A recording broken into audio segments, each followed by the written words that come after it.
by the power of masking tape, I've managed to basically assemble the fuselage.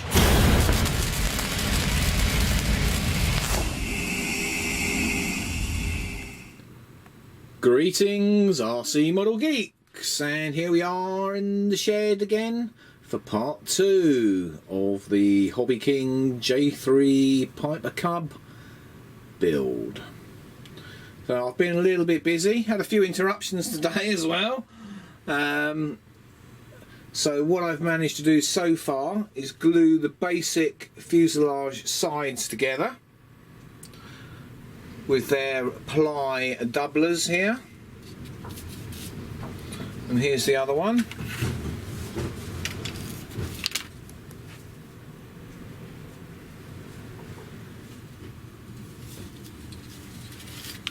Turn her over.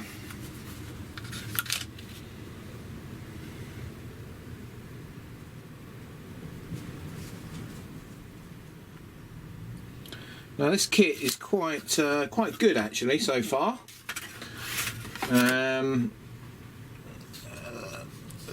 They've actually put little holes in the ply so that you can line parts up, which is quite handy. Anybody that knows the Cub will know that this door here is wrong. For some reason they've designed a door like that, which opens up. Yeah, which is wrong. On the Cub you've got a flap. This half here hinges here, and the top half hinges up here. And it's like a clam, it opens and closes like that. I'm not going to change it, I'm just going to build it as it is. Right, this is going to be hinged here, and you can see they've already laser cut the holes for the hinge there and there, so that's all nice. There's some holes here for magnets to keep the door shut, which is good. And there's a little bit more wood that's got to stick around here that's going to hold the magnets. What else have we done? I've been going through just sort of mocking stuff up so that I can work out how it all goes together. So here's a battery tray, which is like that. And then it's got this ply plate that sits on top and locks in there. And that is going to sit somewhere there. Let's take that door out of the way. So that is going to sit in there like that. There's a whole load of formers. I've glued together the firewall. That's 2 separate parts, and that is going to sit in there. And of course then that lot sort of slots into it. Very difficult to do this one-handed, as you can imagine, but yeah, you get the idea. So I'm going to carry on. When I glued all these together, what I also did, along with using their alignment holes, was I used formers stuck in there just to make sure everything lined up like that before I glued it properly. So it gets everything all in line, you know, before you commit to the glue. So I'm going to get on and do a bit more and try and work out how it all goes together. Yeah, and I'll come back to you. Okay, so I've got to glue a doubler over this joint here, which is this. Okay, now to get it lined up right, because there's going to be another piece of wood that goes through those holes. So what I do is I get the former that's going to go in there, and I use that as the alignment jig. So what you do is put your glue onto there. Okay,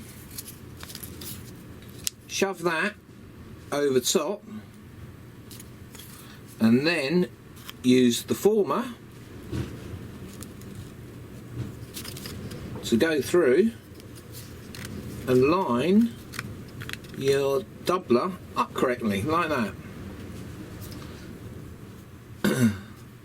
And then you can move the doubler out of the way and let that go off, and that will be spot on when you come to put the fuselage together. I've got all the basic parts glued in. So basically these are all the formers that are the same height. Yeah.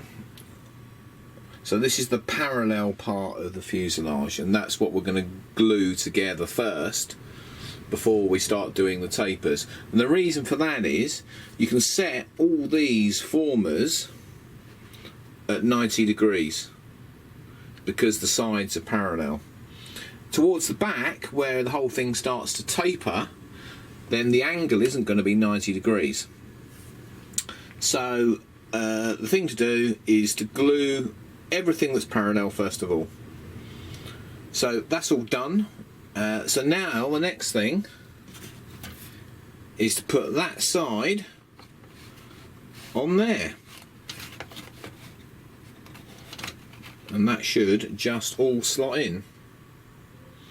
Notice I haven't put the firewall in yet, because there's a taper from here to there.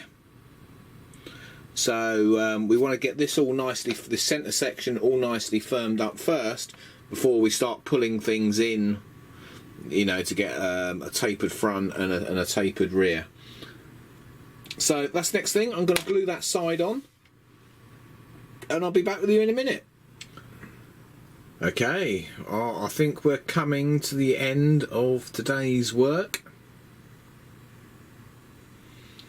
By the power of masking tape, I've managed to basically assemble the fuselage. No more glue has touched this plane since this last bit of footage, so everything is held together with masking tape. But it allows you to make sure that everything fits and nothing's going to need tweaking. So I think tomorrow morning I will start gluing that second half on with all the formers and everything else, because it all seems to slot together quite nicely.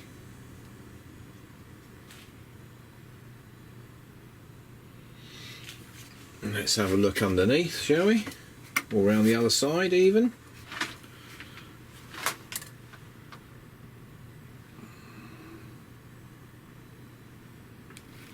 Yeah, you know, it's always a good idea if you can dry fit stuff first of all, to make sure it all fits. It can save you a lot of aggro.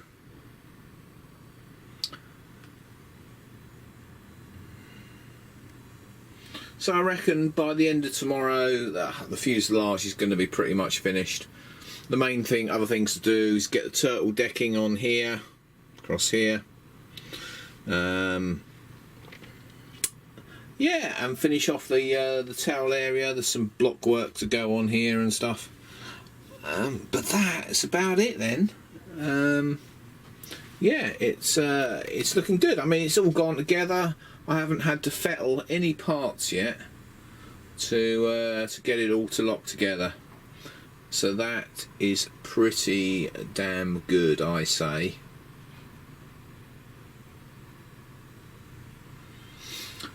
And by doing this, you know, you can spot if you've missed a part out, which is also useful, especially if you can't get it in there. Right, that's it. I'm calling it a day, and I'll see you all again tomorrow for part 3. This plane really shouldn't take long at all. Okay. Catch you tomorrow. Bye.